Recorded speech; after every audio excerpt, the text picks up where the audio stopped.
केवल माले का सवाल नहीं है, केवल राजद का सवाल नहीं है, कांग्रेस का सवाल नहीं है, ये हर जनता का सवाल होना चाहिए कि भाजपा हमारे अस्तित्व को खत्म करने पर तुली हुई है और ऐसी व्यवस्था लाना चाहती है जहां पर हमारा कोई जगह नहीं। लड़ाई दो बात की है, संविधान है तो हम सब हैं, और संविधान नहीं रहेगा तो हम सब नहीं रहेंगे। कि ईडब्ल्यूएस आरक्षण सही नहीं है, गलत है, संविधान में आरक्षण का यह प्रावधान नहीं है, एक गलत तरीका से आरक्षण दिया जा रहा है। एक भी लोग, चाहे वो पॉलिटिकल पार्टी हो चाहे अंबेडकर वादी लोग हों, ईडब्ल्यूएस का आरक्षण का कोई ने विरोध नहीं किया।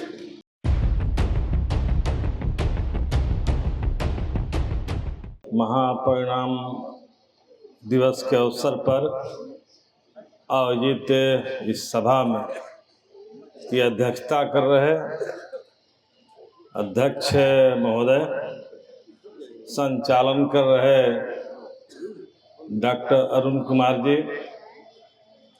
मंच पर बैठे शिक्षाविद और सामाजिक न्याय के एक प्रखर वक्ता प्रोफेसर रतन जी, मंडल जी, मास्टर साहब और मंच पर बैठे तमाम लोग, सबको मैं अपनी ओर से, अपनी पार्टी भाकपा माले की ओर से क्रांतिकारी सलाम करता हूँ। हम तो अंबेडकर और भगत सिंह का सपनों का भारत बनाना चाहते हैं और मानते हैं कि रास्ते ही नए हिंदुस्तान बना सकते हैं। इस विचारधारा का मैं समर्थन करता हूं और डॉक्टर साहब से हमने कहा कि प्रोफेसर साहब को बोलने दीजिए, क्योंकि हम लोग सुनते रहे हैं विभिन्न चैनलों पर और इनके विचारों से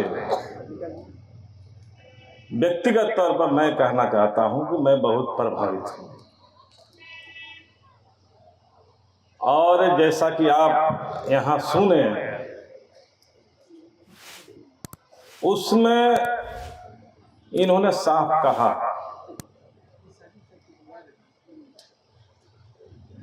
कि वैचारिकी ही, सिद्धांत ही समाज को एक नया दिशा दे सकता है, दूसरा कोई रास्ता नहीं। और जिस आदमी के पास कोई सिद्धांत नहीं, कोई विचारधारा नहीं, वो आदमी अपने को भी और जिन लोगों को प्रभावित कर रहा है उनको भी कोई नई दिशा नहीं दे सकता। ये बात तय हो चुकी है। अब बिहार में हम हैं, अब बिहार की पॉलिटिक्स से ज़्यादा हम समझते हैं, जानते हैं। अभी जातीय जनगणना हुई और जातीय जनगणना में जो तथ्य छन कर सामने आए कि अभी भी राज्य के अंदर 34% लोग 6,000 से कम आय पर जीवन बसर कर रहे हैं।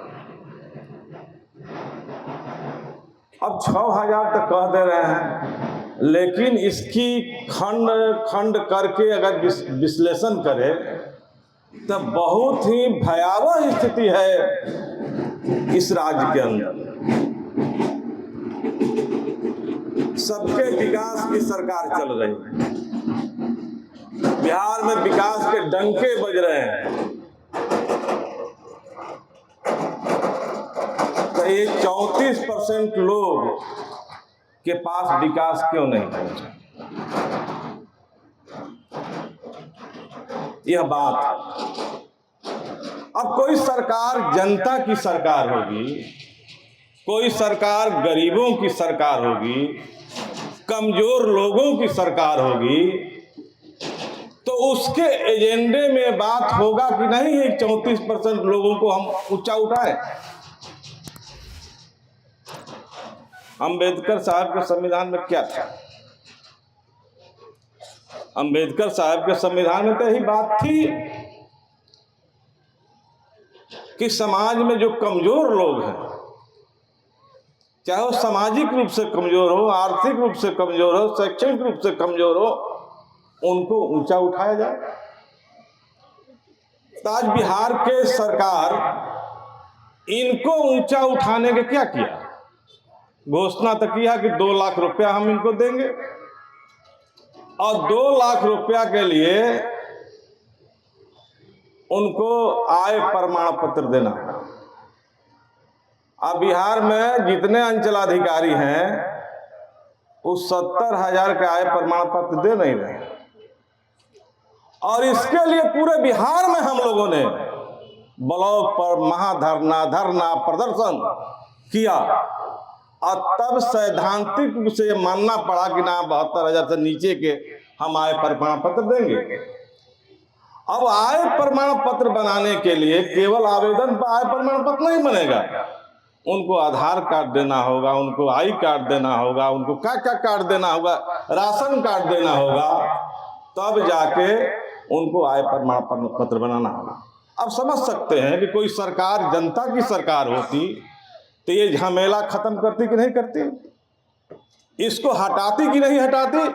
एक फाजुल का चीज है। 34% घरों को तुमने शिनाख्त किया है कि किस गांव में कौन लोग हैं जो 6,000 से कम आय पर जिंदा बसर कर, तो उसको आवेदन का देना, डायरेक्ट तुमको आय प्रमाण पत्र दे देना चाहिए। अगर सरकार इसमें आनाकानी कर रही है तो कहीं न कहीं उसके मन में खोट है। रतन लाल जी ने बार बार ये बात को मैंने अपने बातों में रखा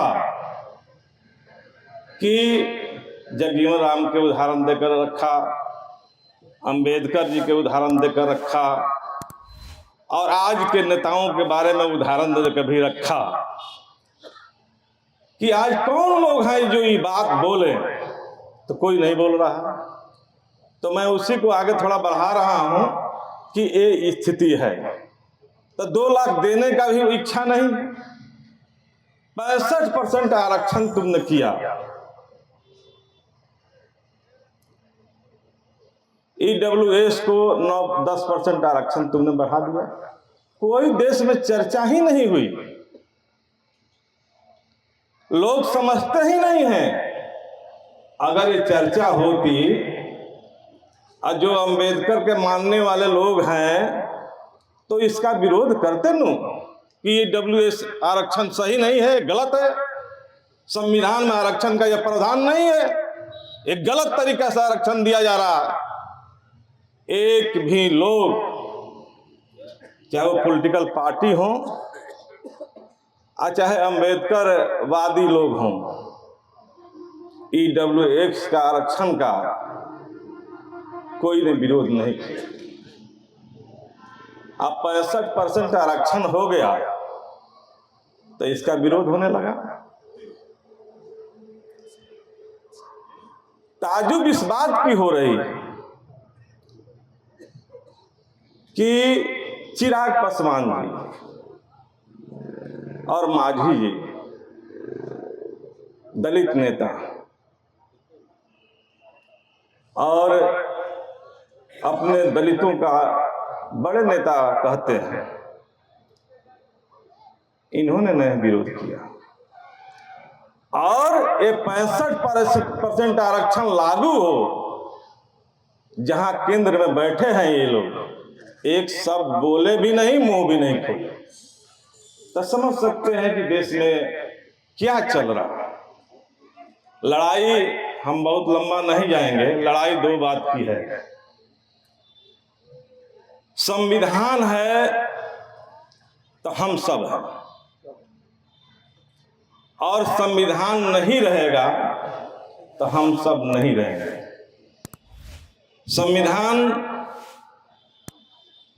केवल अंबेडकर साहब लिख दिए और इसी से संविधान बन गया, इतना ही भर नहीं है। प्रोफेसर साहब ने कहा कि 2 साल 11 महीना कितना दिन, 18 दिन इस पर गहन विचार विमर्श हुआ और तब जाकर संविधान बना, एक्सेप्ट हुआ भारत के अंदर।